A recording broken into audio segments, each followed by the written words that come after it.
ماجد صاحب ہری پور سے کال کرنے کا شکریہ سر، فرمائیے کیا پوچھنا ہے آپ نے؟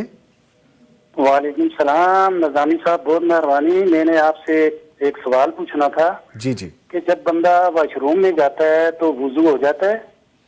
جی ٹھیک ہے، میں ابھی جواب لیتا ہوں. مفتی عبدالولی خان صاحب فرمائیے.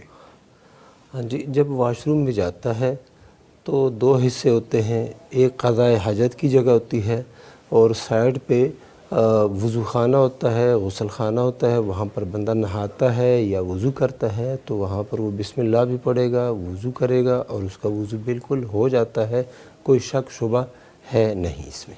ٹھیک ہے. بلکہ آج کل تو واش روم میں دو کی بجائے مفتی صاحب کہہ رہے ہیں 2-3 جگہ ہوتی ہیں. ہاں جی واش روم کے لیے الگ ہے، غسل کے لیے الگ ہے اور وضو کے لیے بیسن الگ سے لگا ہوتا ہے. تو پھر تو مسئلہ ہی کوئی نہیں رہ جاتا، آسانی کے ساتھ بیسن ویسے پر یہ آئیں. تھاٹ آتی کیوں ہے بٹی صاحب؟ کیوں سے یہ آتی اس لیے وہ کہتے ہیں کہ یہ شیاطین کا گھر ہے اور بندہ ناپاک ہوتا ہے یا کپڑے نہیں پہنے ہوتے تو اس حالت میں بسم اللہ پڑھنا اللہ کا ذکر ہے تو نہیں کرنا چاہیے.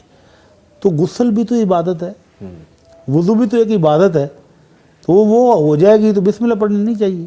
بسم اللہ پڑھے بغیر تو اور جب وضو بندہ بے لباس ہو تو بسم اللہ پڑھنا کب ممنوع ہے؟ ہاں بسم اللہ پڑھنا بعض ایسے مواقع ہوتے ہیں کہ بندہ وہاں پر بے لباس ہوتا ہے اور بسم اللہ اس کو پڑھنا ضروری ہوتا ہے.